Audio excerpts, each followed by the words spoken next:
All right, Sue, so tell me what is going on here. Well, this is our first living museum.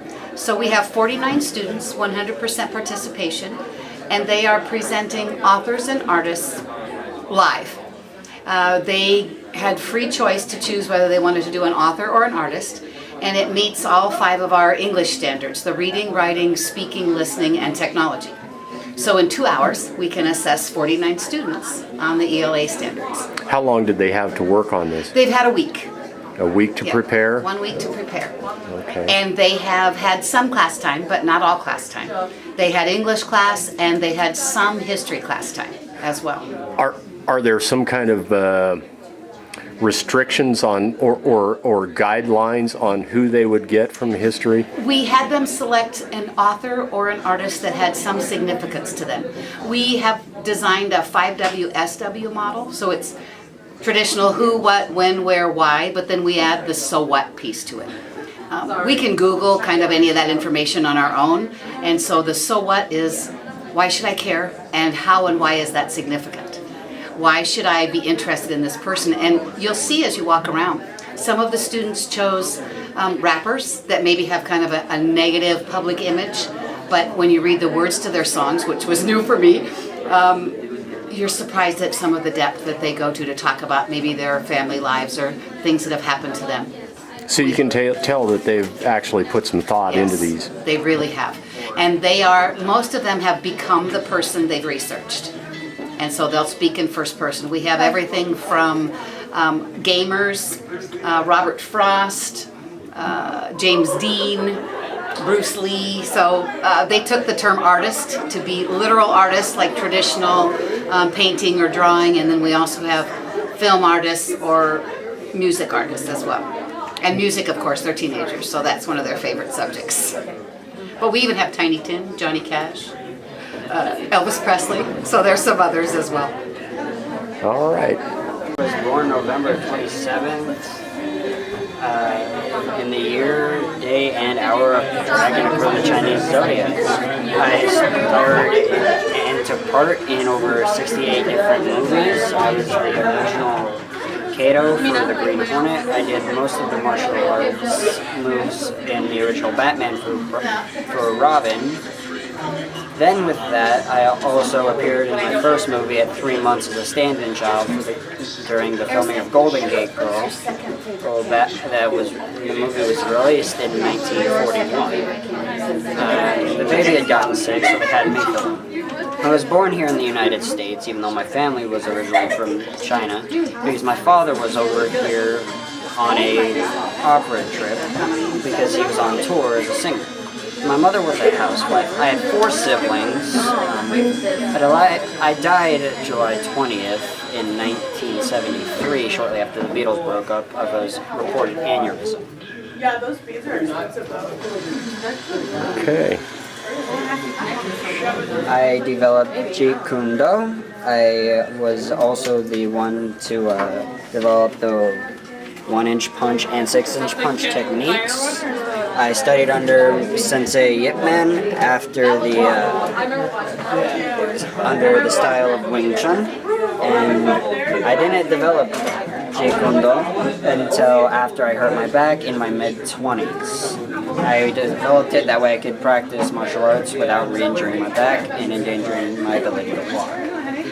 One of my most famous works are Enter the Dragon, Way of the Dragon, and then Out of the Tiger. I took on the 2 best ping pong players in the world at that time with nunchucks and ended up winning the match. My skills were honed to the point that I could ignite matches less than an inch long when they were thrown in the air at me with I believe it was 3 centimeter strip of sandpaper attached to the bottom of the nunchuck. And with that, I also was the teacher of Jackie Chan. I had a sparring match with Chuck Norris in a hotel room during filming Way of the Dragon. I edited most of my own movies that I ended up doing over in Asia. There were a lot of scenes cut out from the boss fight in Way of the Dragon as well, over at the mill. I also was able to penetrate the old bottles that were made of not aluminum but the thin steel, and with my fingers, which if you ever watch the movie, you can see a sudden point when in the mill there's a break and suddenly I'll have a bandage wrapped around my fingers where I had cut myself practicing. I had a son who was killed in a movie theater shortly after I died. I ended up getting a bachelor's degree in philosophy over at the University of Washington, and with that, I ended up writing over 76 different books in my lifetime on resilience, philosophy, and martial arts. All right. Well, thanks, Bruce. And Jennifer Lawrence. So tell me about Jennifer. Jennifer Lawrence was born August 15th, 1990 in Louisville, Kentucky. She is 25 years old. She has two parents, Karen and Gray Lawrence, and two brothers, Blaine and Ben Lawrence. She has a family farm. She was the first girl born in 50 years in her family. She graduated at 14 years old with a 3.9 GPA.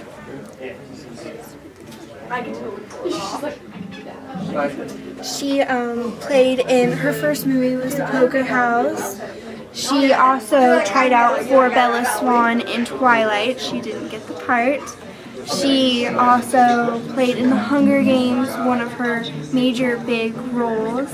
She played in The X-Men, Joy, her newest movie this year. Yeah. Okay. Well, thank you. You're welcome.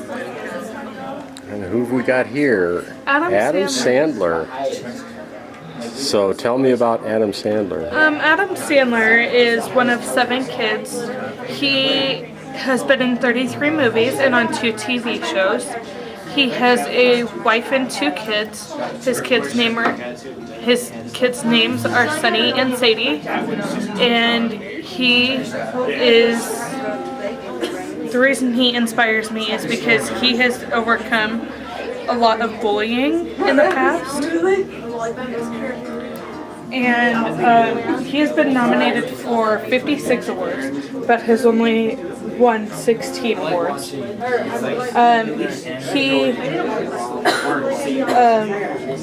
He owns his own production company called Billy Madison's Production. And I assume you enjoy his work too. yes, I do. His net worth is $3 million, and his movies have grossed over $1 billion combined. And in the year 2007, he made $1 million and donated it to the Boys and Girls Club of America. Okay. Well, thank you. And we have Mary Lambert. Yes, Mary Lambert. She was born May 3rd, 1989 in Everett, Washington. She was born to a very religious family. Her parents were divorced. They got divorced when she was 8. She was sexually abused by her father multiple times, on multiple occasions. She was bullied at school for her weight and the way that she looked and all of that. She first started out her career when she did a duet with Macklemore and Ryan Lewis. She has a bachelor's of musical art from the Cornish College College of Arts. She has been nominated for 2 Grammys. She didn't get either one of them, but in 2014, she got to sing with her idol Madonna on stage, and I think that's about it. Yeah, she's all about loving yourself and like loving your body and like all that kind of stuff. All right. Well, thank you for sharing. I know who he is. Well, this is pretty obvious. Yeah. I'm James Dean. James Byron Dean, to to be exact. I was the only child of a Mr. Winton and Mildred Dean in Marion, Indiana. When I was 9 years old, we moved to California because my dad was a dental tech. However, my mom died of cervical cancer when I was only 9, and so my father sent me back to Indiana to live with my uncle Marcus and my aunt Hortense.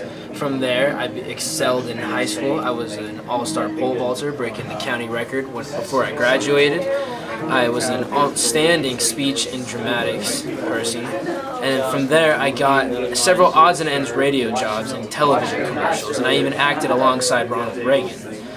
From there I produced these next 3 movies, East of Eden, Giant, and Rebel Without a Cause. Rebel Without a Cause was my most famous movie as it propelled me into stardom and immortalized me within the public eye for being somebody that the teens of the nation and of the generation could go and symbolize and relate to, and I became an icon of the generation.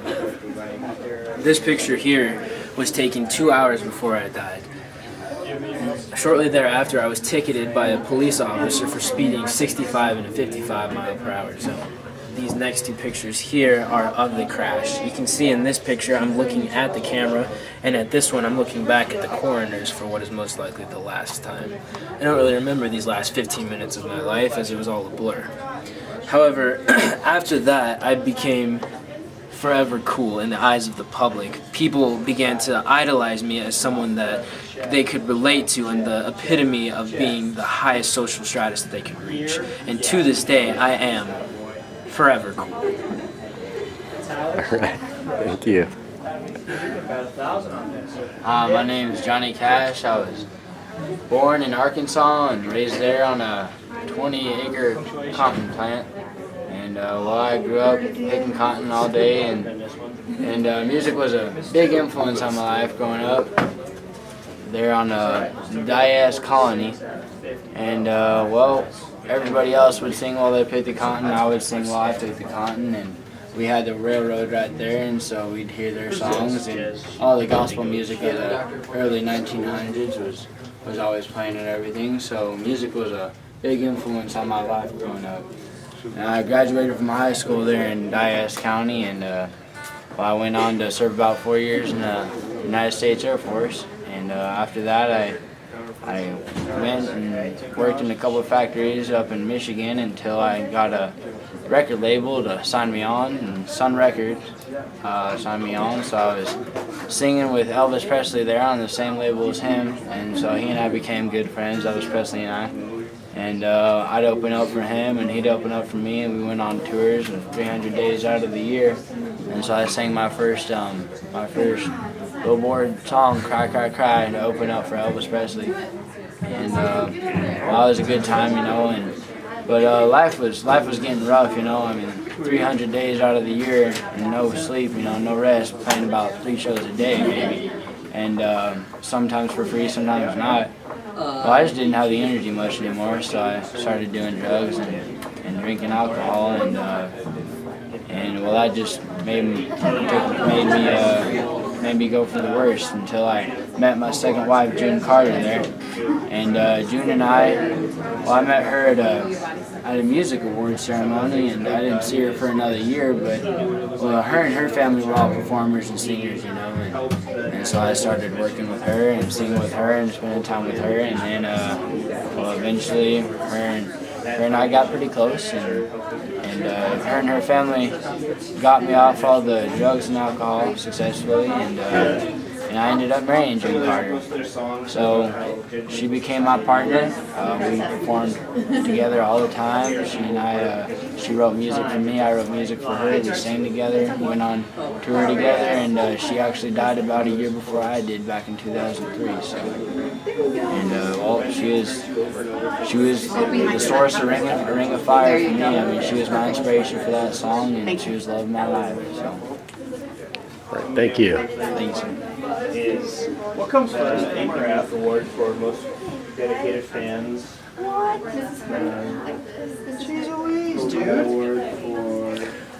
Another country star, George Strait. I'm George Strait.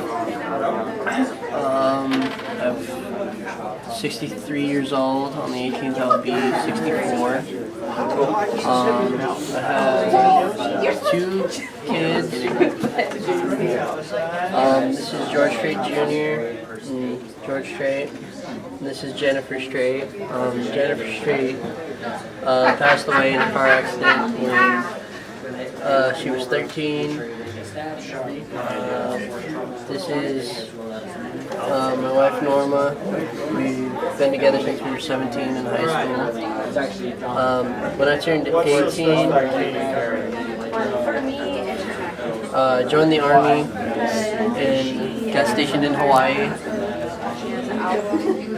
Found my first country band there in the Army, where singing in that band felt like home.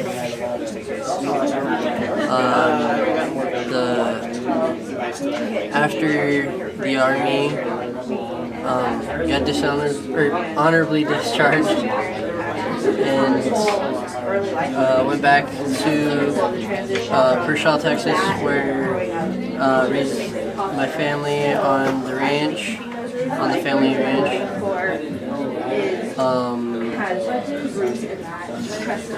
I did a part-time acting job on a movie called Pure Country. Now today I'm retired from touring.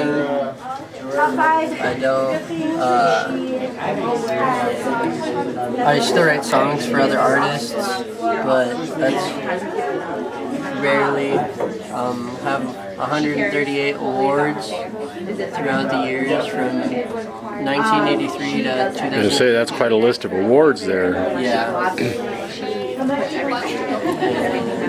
The most sold album is this one. It's the Troubadour.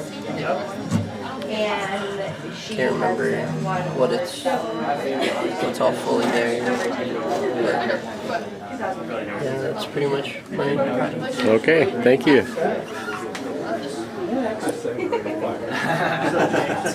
Katie Hudson And Katy Perry. and Katy Perry. Katherine Hudson is her full name, and as a child, she grew up in a very conservative home.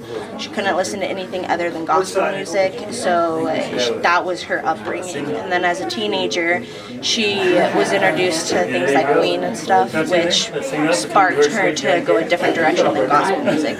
She actually had an album as a teenager produced for Christian music before she left for LA. And when she left for LA, she was 17 years old. And then she worked really hard to get an album put together, but it fell apart for some reason. The producers didn't really want it to go, and they backed out.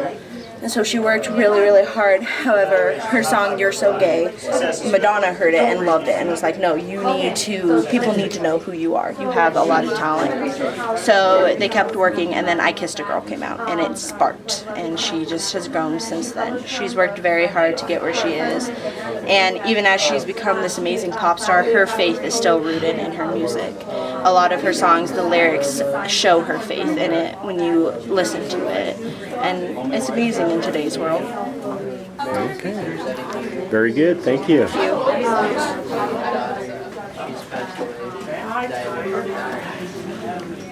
Is this you? This is Andy Biersack. So tell me what's up, Andy. He is the lead singer of Black Hole Brides. At the age of 14, he started just a garage band.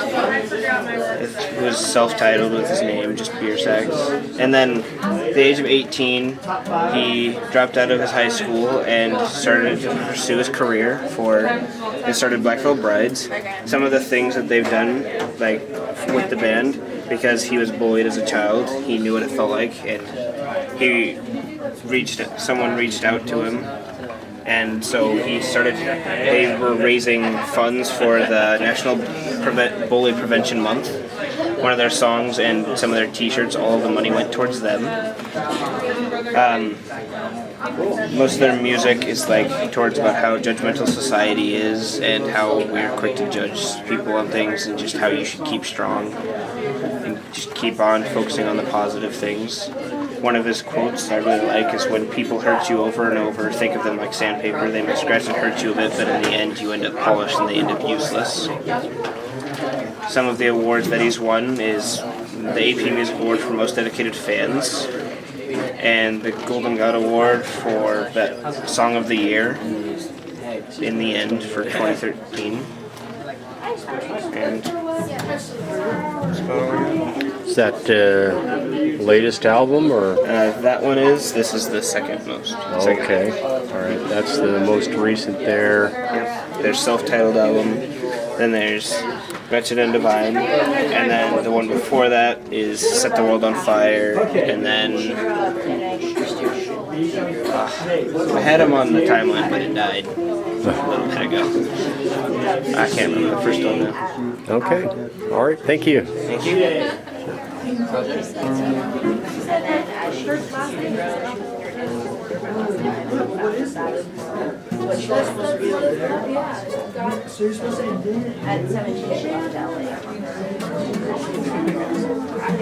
She, most of her, entirely, her childhood